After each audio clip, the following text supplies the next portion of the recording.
sun to the going down of the same. The Lord's name is to be praised. Amen. And that's what we are doing today. From this morning until today. Are you sleepy? Wake up in Jesus' name. All right. Praise the Lord. So we have been listening to, the topic of love because we all know that this month is the love month, yes? And we have been so blessed with yesterday's topic from Pastor Buddy and Sister Tess in our, what do you call this? Dinner of Love celebration. And then this morning, Pastor Erica with her topic on, what was that again? Covenant of love, yes. And now I'm talking about love forever. Wow, look at that, huh? All right. Love forever. Okay. Say to the person beside you, love forever. Amen. Okay. And we we are going to learn more about this topic from the author of God of love himself, which is the Lord Jesus Christ. Yeah. Because although we may come from different families, we come from different backgrounds, of course, from different upbringings. Yeah.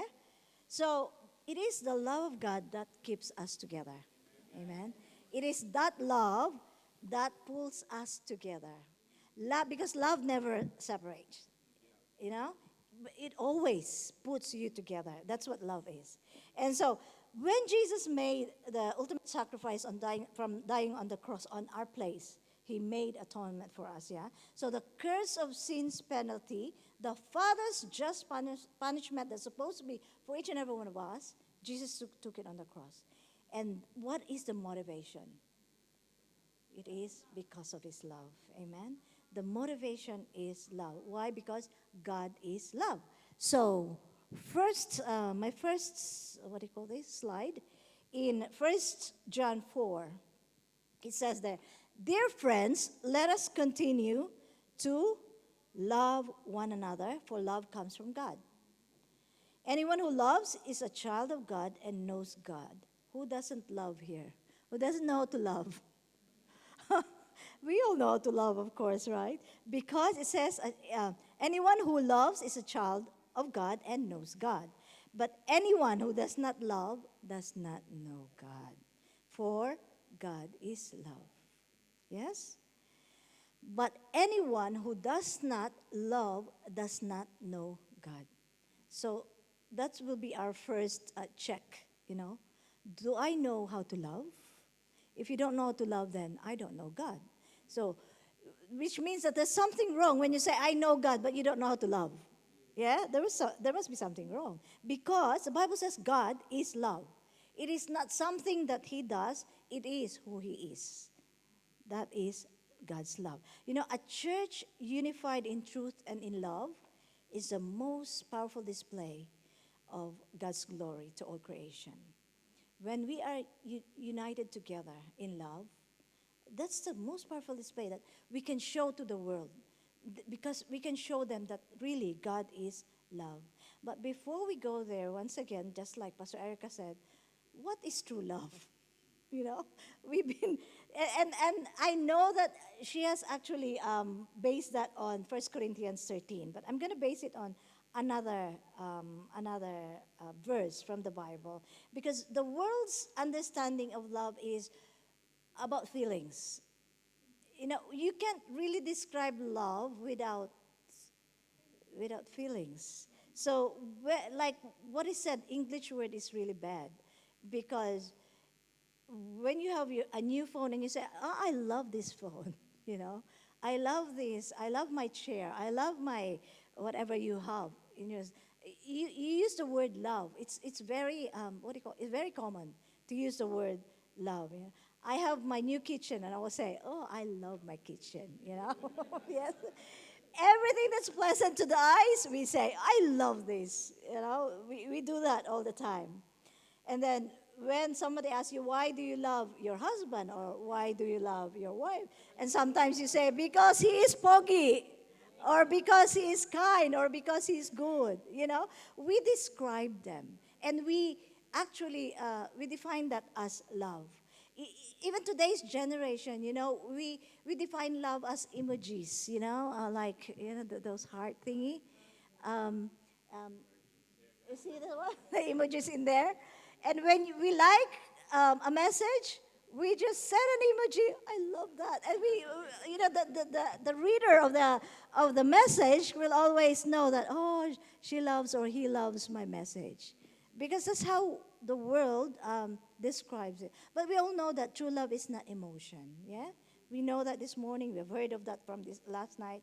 And it's not just all about feelings either. It's emotion and feelings are component of love, but it's not all of that. It should create true love should create feelings, because without feelings you won't have passion at all, right? So it should create that. Otherwise, you're gonna be dead if you don't feel anything. If you don't have passion, if you're not passionate, then you're gonna be dead, right? But you cannot trust, just like Pastor Erica said, you cannot trust on feelings alone. Because when you build your love based on emotions and feelings, you will never be able to sustain a relationship. Yes? So, in the same way, people build relationship with God according to their feelings. And that's why sometimes, they use it as a foundation for love. And then when they are in a hard situation, they will say, oh, I don't feel God. Because they have problems. And they say, they begin to feel frustrated because they base it on how they feel. They feel that, oh, God is too far away from me. I don't feel God, and so I'm not loved. You see, feelings can be deceptive. And we all know that in Jeremiah 17:9 it says, the heart is deceitful above all things and desperately sick. Who can understand it? So there are times when we feel the heavy manifestation of the presence of God, but there are also times that you cannot feel it at all. But doesn't mean that God is not there. It doesn't mean that the Holy Spirit is not there. So don't get frustrated, okay? And sometimes when you base it on feelings actually, and you don't feel the presence of God in a church service, you go home frustrated, and you go home saying, I'm gonna change my church. I'm gonna hop to another church because I don't feel the presence of God. Yeah? That's what people do a lot of times because they don't sense the presence of God. There is something wrong, you know? Because God is, the Bible says, for where two or three are gathered in His name, there He is in the midst. So God is there, God is present. So do not depend on your feelings when you serve God, right? So, in other words, when it says thing, our action should be on the truth of God's word, not on our fluctuated feelings. You're up today, down tomorrow, and that's not good. So, when we come to the knowledge of the Lord Jesus Christ, the Holy Spirit now comes in, lives in us in partnership with the Word of God. He begins to teach us not just the ways of the kingdom, but the ways of God. Amen? And so, this is part of the blessings that God has promised to us when He said, I'll give you life, life in abundance. And that is actually included is the love of God in that. So let me just read Ephesians 3 from from 14 to 19 rather. And it says, sorry, I'm sorry. I'm just thinking right now. Let's just pray. Father God, we thank you, oh God. We truly tremble at your word today, oh Lord. We know, oh God, that we will always treasure what you will have to teach us today. So, Holy Spirit, I commit this time together, and we pray, oh Lord God, for your mighty hand upon each and every one of us, that we'll be able to truly understand what you're saying to us. That although, Lord, we have heard from time and time again your word, but it's your Holy Spirit who will go to interpret it to us according to the way that we need it right now. So we commit all of these things, Lord, in Jesus' name. Amen. Sorry, I'm just so excited. I forgot to pray. Okay, then when I saw Ephesians 3:14 to 19, it's all about prayer of Paul. Yes? It's about a prayer of Paul. And so it said from verse 14, it says, for this reason I bow my knees to the Father of our Lord Jesus Christ, from whom all the whole family in heaven and earth is named, that He would grant you, according to the riches of His glory, to be strengthened with might through His Spirit in the inner man, that Christ may dwell in your hearts through faith, that you, being rooted and grounded in love, may be able to comprehend with all the saints what is the width and the length and the depth and the height, to know the love of Christ which passes knowledge, that you may be filled with all the fullness of God. The believer who is rooted in the love of Christ has an endless supply of nourishment. Amen? That comes from God. So we need to understand the relentless. In Tagalog, walang humpay. The relentless love of God. And it doesn't show any abatement at all. Yeah? In its severity, in its intensity, all the same. The love of God is all the same. It's not like us when we love, when you committed a sin against me, then I don't much love you anymore. But in God, it's all the same. The giving of the love of God is all the same. The severity of it is all the same. But I want to expand a little bit of this in measurables so that we'll be able to understand it according to Ephesians 3 from verse 14 to 19. So, because as humans, it's really a bit a bit hard for us to understand the length of the unending love that God has for us. And so, because this verse talks about the width, so um, how do you say that in Tagalog? Ang lawak, width, lawak, the depth, ang lalim, the height, ang taas, and what was that? The height and the length, haba. Yeah? Okay. So, lawak, haba, taas, at lalim. Okay. All right. So, I've got principles here that we need to understand so that it will produce results in our lives. So, number one is the love of Christ has width. It's wide enough for the whole world. John 3:16, for God so loved the what? The whole world. Yeah? So, men of every language, men of every nation, every tongue, God loves the whole world. He died. He does not discriminate. Yeah? He is not impartial. It's not because, oh, these are Filipinos, they love to worship me. Okay, I love them more than this group. Or this is, these are the people who serves me very well. Okay, I love them more than this kind of group. God is not like that at all. And then because it does not discriminate and it's not impartial, we can see that, we can notice that according to Psalms 8 from 3 to 5, when it says, when I consider the heavens, the work of your fingers, the moon, the stars, it says, and which you have ordained, what is man that you are mindful of him? And the Son of Man that you visit him. For you have made him a little lower than the angels, and you have crowned him with glory and honor. What is man that you notice him? What are they worth that you actually notice man? Why are they so worthy of attention? Why are they so worthy of focus? Whether they're a different culture or background or color, our common ground is love. God is so mindful that He places value on each and every one of us. None of us here is insignificant. Yeah? He takes personal interest in your affairs. He takes personal interest in your ministry. He takes personal ownership of you as an individual. Your destiny, He knows it. He knows your every step. He guides you every step of the way. And that is how God loves us so much, yeah? So, true love is understanding the value, the worth, the importance, the significance of a person or a thing. Either for us, understanding the value of God to us. That's how we can able to understand it as well. Example, when you pay a $75,000 worth of car, of course you're gonna look after it, yeah, because it's valuable. $75,000, you can just pick $75,000 everywhere. So you park it in your own garage. You look after it. You take care of it. Because why? You understand the value of that car. And when you understand the value of that car, then you would look after it, of course. Well, yeah? So, my question is, how do you value and perceive the significance of your husband, of your wife, of your friends, of your parents, of your relatives? How do you, perceive their value? It must be unconditional. And so, it's the same thing. How do you perceive the value of God in your life? We say, Lord, I love you. We always say that, right? Lord, I love you. But then you don't even seek Him. You don't even pray. You don't even, attend church. And you say, Lord, I love you. Does that give significance to God? Doesn't, right?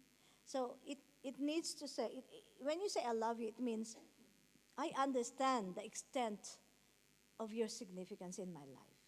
You know, that's why I can say I love you.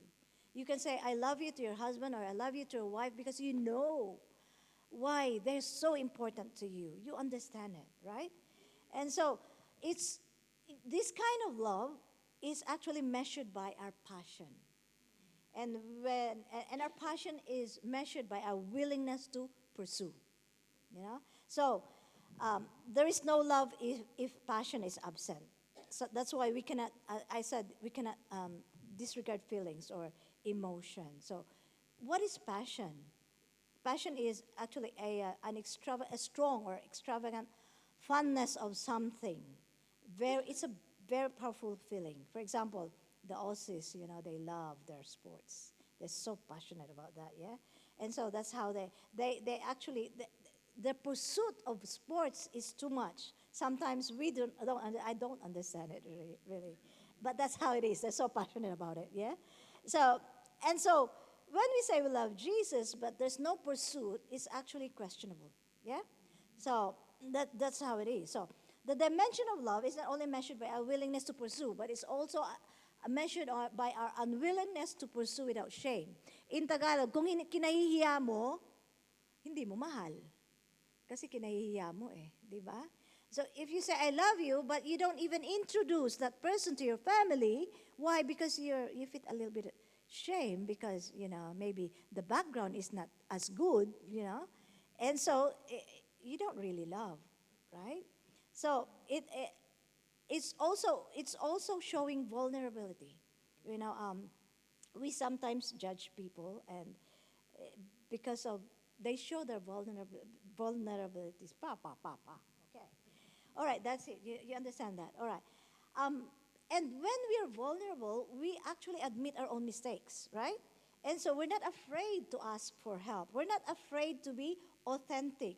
King David actually was not afraid when he during the time of you know the Ark of the Covenant, when they had the and they celebrated the Ark of the Covenant, he was actually laughed at by his wife when he danced before the Lord, you know. So it's the same thing when us. When we praise and worship God and you raise your hands to the Lord, you dance before the Lord. Do you actually think of other people? Oh, might be when your friend is here, oh, might be that my friend will be laughing at me because I'm, dancing. I'm like crazy dancing for God, you know? And that's how our passion is for God. That's how we show our passion for God is, you know. And it shouldn't be. We shouldn't feel shame about that, because Jesus Himself, He was mocked, He was spat on, He was beaten, He was, crushed, and everything else. He suffered everything else, but he suffered it all without shame because of His great love for each and every one of us. And when we are passionate as well, we must be willing to give our best. Not half heartedly, but give your best unselfishly. Give your best in speech, give your best in conduct. Amen. Ephesians 4:29-32 says, Let no corrupt word proceed out of your mouth, but what is good for necessary edification, that it may impart grace to the heavens, and be kind to one another, tenderhearted, forgiving one another, even as God in Christ forgave you. So, a bit of advice, don't speak just to give people a piece of your mind, but speak because you want to contribute to their well being. If you don't have anything good to say, better keep quiet, yeah? Because that's not giving your best in speech, all right? Number two, the love of Christ has length. It is from eternity to eternity. It is eternal. John 13:1. Now, before the feast of the Passover, when Jesus knew that his hour had come that he should depart from this world to the Father, having loved his own who were in the world, he loved them to the end, that he gave his life. And this dimension is measured by our commitment. It's commitment where there is no love without commitment. We know that. You cannot say I love you, but you're not committed. You cannot say I love you when you can't even, sundo your partner to wherever. you know. So, and a commitment, it's love that never gives up. It doesn't matter. It never gives up. So, if passion talks about pursuits and the unashamedness of it, to remain mindful of the thing, commitment talks about the staying power. You know, so it is a product of your belief, of your faith. Example: there are a lot of Christians all over the world who's being persecuted because of their faith, but they remain willing, even to the death, to be killed for their faith. Yes? So that's commitment. And commitment is a quality of being dedicated, because why? Commitment is dedication as well. So it's actually when you commit yourself, you are dedicating yourself. Amen? This also kind of love constrains or contains 2 Corinthians 5:15. The love of God is so powerful that it takes over. It's no longer I who live, but Christ who lives in me. So there are actions that actually were actually restricted because of this commitment. So for example, um, our pastors, for example, on Sundays when they come here to preach, they sometimes they forego parties or whatever things that they're invited to, just because they are preparing for the sermon or for the preaching that they have. So it constrains them not to think, to go. So us, for example, going to church on Sunday instead of going to a party because we're invited, for example, on a Sunday, but we just tell them that, I'm sorry, I'm going to church. It's my church day. So those things, it constrains you because of the love of God, your love for God, your commitment for God. Amen? So there is also stability in commitment. Hindi ka matitinag. You're stable. You're being firm in your commitment. You're balanced as well. And so there's in stability. There's also consistency. Life gets busy all the time, and we often fill our lives with activities after activities. We all know that, schedules after schedules, and sometimes we sacrifice our time because of those things. Yeah, and therefore it even affects our daily devotion. It affects our prayer life. It affects our. We're not balanced anymore. Yeah, we need to have balance in our life. So when you're committed to something or someone, you stick to it. You stick to that no matter what, no matter what happens. In commitment, there's loyalty. You're showing strong allegiance to someone or to something. And loyalty involves firm and not changing your mind on that person. Yes? In commitment, there's also faithfulness. It's a quality of being faithful, which usually means remaining loyal and steadfast. So, faithfulness also, faithfulness comes from the word pistis, and it actually means fidelity, dependability, strong, and the ability to be truthful. That's faithfulness. Imagine that. This is very profound. It is a character of God. And that's why we say, Lord, you are faithful, because we know that God is faithful. He never changes, right? So, Romans 8:38-39 said, I am persuaded that neither death nor life, nor angels, nor principalities, nor powers, everything is in there, no things present, things old, things height, depth, low, height nor depth, any other created things shall be able to separate us from the love of God, which is in Christ Jesus. And we know that we are in Christ Jesus. So the love of God, number 3, has depth. And the measure of the depth of our love is sacrifice. What is sacrifice? Sacrifice is giving something that we considered valuable for the sake of someone, yeah, or for the sake of a better cause. We must give up something if we want to satisfy this kind of this last dimension of love. Jesus, even though he is God, he humbled himself, sacrificed himself on the cross. Philippians 2:5 and 8. And in this kind of love, it actually featured um, this idea of love. It's actually you know, how we see ourselves, our vision, our love for our assignment, our love for our brothers and sisters, our love for God. we are, for example, we come to church, and we know that when we come to church exactly 10:30, you know that all the arrangements are already in here. Um, our praise and worship team are already here, but we don't actually know that they have sacrificed their time from 8:30 in the morning. They have already been here practicing. That's because of the sacrifice that they have done. Nobody told them to, but because they love God, they sacrifice their time. Yeah, they're devoted. Our pastors, we see them always smiling in front, but we don't even see how they prepare their preaching. I know that because it's so hard to prepare a preaching pastor. And imagine that Sunday after Sunday, it's so hard to prepare a preaching. So those are the sacrifices that our pastors, our leaders, our things are making in order for the church to move and to really grow, and for each and every one. Also know that there is a pre-prayer service happening. That when we come here at 10:30, prayers has already been started. And so when we come here, you already feel the presence of God. Why? Because the place is already prepared, for the glory of God. So those are sacrifices that we do, that we have arranged, and that we also know that signage is out there. We even don't say thank you to Brother Romy and Brother Andrew, who goes there, and some of the pastor thing and Brother whoever. Yeah, yeah, you know who you are, And those are the sacrifices that they have made. Our communion elements, you say you just give them all them, but it takes time to put them in there, to prepare, our who's that? The one who gives? Ushers. Our welcoming team in the front. They come here early. That's the sacrifices that they have made just so the church will run smoothly.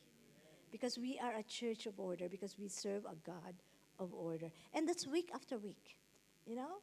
And people, they come here and just listen, and then after that, go. Doesn't even care, yeah? They never knew what's happening in the background, yeah? And that's the sacrifice. And that's why this kind of love actually, it's not an index, it's not actually all about it, but it's actually one of the measure of love. So that's why we need to understand the language of sacrifice. Jesus, he laid his life for us. And John 10:11, I'm the good shepherd. The good shepherd gives his life for the sheep. You know, sacrifice is not convenience. It's never convenience at all. Many times it is an inconvenience. Yeah? By this we know, 1 John 3:16, love, because he laid down his life for us, and we also ought to lay down our lives for our brethren. That's laying down our life. One of laying down our life for our brethren. You know, it's also measured by enjoyment, by contentment. Am I thing now? Right? Where am I don't remember where am I. Okay. Four, sorry. We're now in four, right? Because we have done sacrifice. Okay. Number four, the love of Christ has height. So high enough to be able to rise above the bitterness of the world and the criticisms of others. High enough to cover all circumstances. It's all encompassing, This is measured by our enjoyment, our satisfaction, our contentment, our delight. There must be space for gratification. It's not always, Christian life is not always a world of pain. It's not always a world of regrets and fighting all the time, in the spiritual world. No, it's not that. Psalm 16:11 says, "You will show me the path of life. In your presence is fullness of joy. At your right hand are pleasures forevermore." So every person, all of us, we endure hardships. We endure trials in life. We do not escape trials just because we are believers. In fact, new pains arise, every day, every week, in the form of attacks, whether in our families, whether in our finances, in the form of persecutions, in the burden for the gospel work. But, our definition of love is not all about pain. A definition of love is not all about sufferings.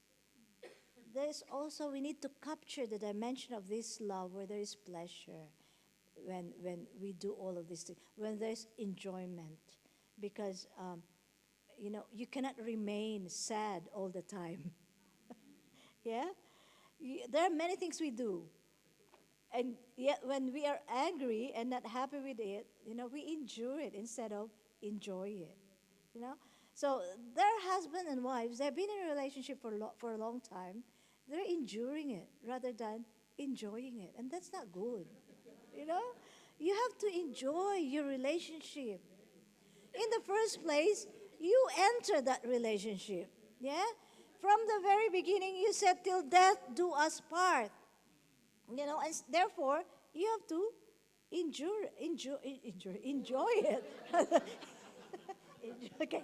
Philippians 4:11 to 13. I know how to obey, that's what Paul saying, and live humbly in straitened circumstances. I also know how to enjoy plenty and live in abundance. I've learned in any and in all circumstances the secret of facing every situation, whether well fed or going hungry, having a sufficiency and enough to spare, or going without and being in want. I can do all things in Christ who strengthens me, who empowers me. It's saying, I am ready for anything and equal to anything through Him who infuses me inner strength. I am self sufficient in Christ's sufficiency. That's something to say. When you're not contented in God, you will not be contented in anything else. Our contentment comes from God alone.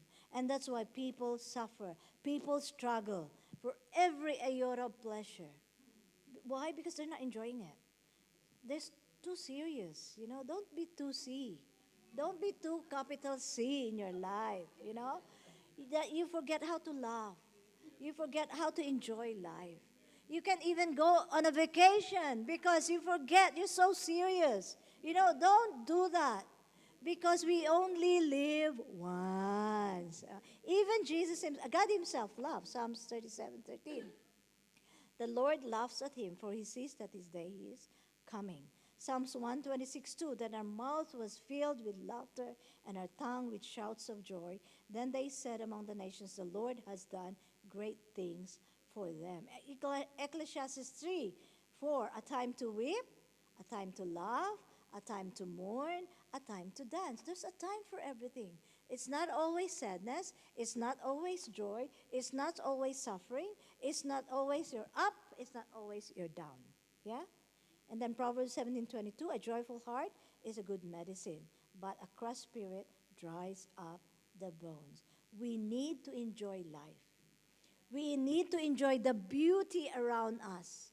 There's a lot of beautiful things out there.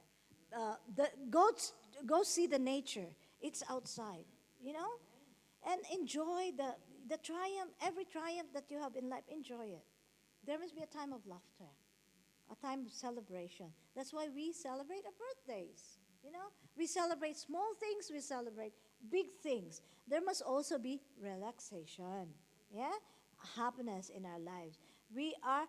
Are we deriving satisfaction from our pursuit? Or there are pains and hardship in the ministry. There are also pleasurable moments in the ministry. Amen. So don't frown at, dinners like our dinner yesterday. Don't say, I don't have the money. Hello. I don't have the money to pay for it. It's too expensive, $100. Oh, come on. Just close your eyes, pay it, enjoy,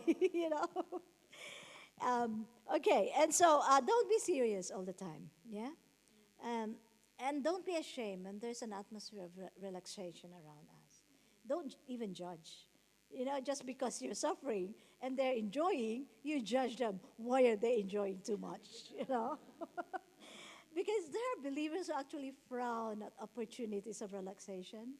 You know that? There are believers who actually frown at people who enjoy life. There are people who are like that. It is wrong because God has given us life in abundance, a balanced life. Yeah? So enjoy your marriage, enjoy your relationship, enjoy your family, enjoy your friends, enjoy your children. That is called the joy of salvation. Amen? So there's actually no pleasure in a ministry if we don't enjoy life. Yeah? If you're missing it, you're missing the whole ministry. And that's why it's so hard to do ministry when you're not enjoying it anymore. I know that because I have been before. You know, when I was thinking, I'm always thinking of my responsibility. I'm not enjoying it anymore because I'm always thinking of my responsibilities. And then God says, open your eyes. There's more to your responsibilities than, in the ministry. And then when I open my eyes and see, Lord, it is truly a joy to be serving you. It opens your eyes. Amen. So, there's fullness of the love of God. So in conclusion, like Pastor Erica said, true love is a choice. It is an act of the will, a choice to be and live with someone in the context of marriage for the rest of your life. In marriage, when you say I love you, it really means I promise to be there for you all the days of my life. It says, I promise to be there when you lose your job. I promise to be there when you lose your health. I promise to be there when you're sad. I promise to be there when you lose your teeth. I promise to be there when you're losing your confidence right now. I'm gonna be your friend when everybody else is not there for you. You know, it's telling your partner, I'll build you up. I'll be here for you all the time. It is actually, I'll overlook your weakness. I'll forgive your mistakes. I'll put your needs above my own. I'll stick by you even when the going gets tough. Whatever differences will arise in life is not worthy enough to corrupt this decision. That's why, for better, for worse, in good, in sickness, in health, what is it again? For Richard, for Wilma, till death do us part. Yeah? And so, when we say Jesus, and when we say, Jesus, I love you, we say, Jesus, I choose you no matter what. Yeah? And especially now, most of us here are leaders. Most of us here are old in our Christian lives, and we know the hardship in the ministry. Yeah, it is a choice. We choose to serve God no matter what, because God loved us first, and He never changed. He is steadfast in our love for us. We must be steadfast in our love for Him as well. Amen? And so that's true love. Sandipati, I don't know if you know Sandipati. We oldies, we know Sandipati. He has a song, she has a song that the love of God, and it says, what made God take so much care? Sister, beautiful voice, Sister Jonami. I think you know this song. What made God take, what? What made God take so much care to make creation glow? He could have made it black and white, and we'd have never known. But what made God send Jesus to die on Calvary? Of course, it was this joyous thing I feel inside of me. That's the love of God. Oh, it's never ending. That's the love of God, always forgiving. He's always there, He never fails. All He will do is love forever, and He loves to share it. That's the love of God. That's the love. Kumanta pa ako, biruin niyo yun. I sang that song. And so, now we learn that the fullness of the love of God is width, this length, this depth, this the height of love. Amen? Let's pray. Let's pray. Lord, we thank you so much, oh God, for the love that you have given unto us, Lord. We know that there's so much more. But Lord, as of right now, oh God, we know the love that you have for us, the depth, the width, oh God, and the height and the length, oh Lord. And it's not even all those things, it's not enough for all of those things. But Lord, you have shown us ways, many, many ways, oh God. So in order for us to be able to love one another and to show love to the world. And so, Lord, we thank you so much for today, oh God. to give you all the glory and the praise and the honor. We commit this time, we commit our week unto you, we commit everything into your hands until we meet again in next Sunday. In Jesus' name.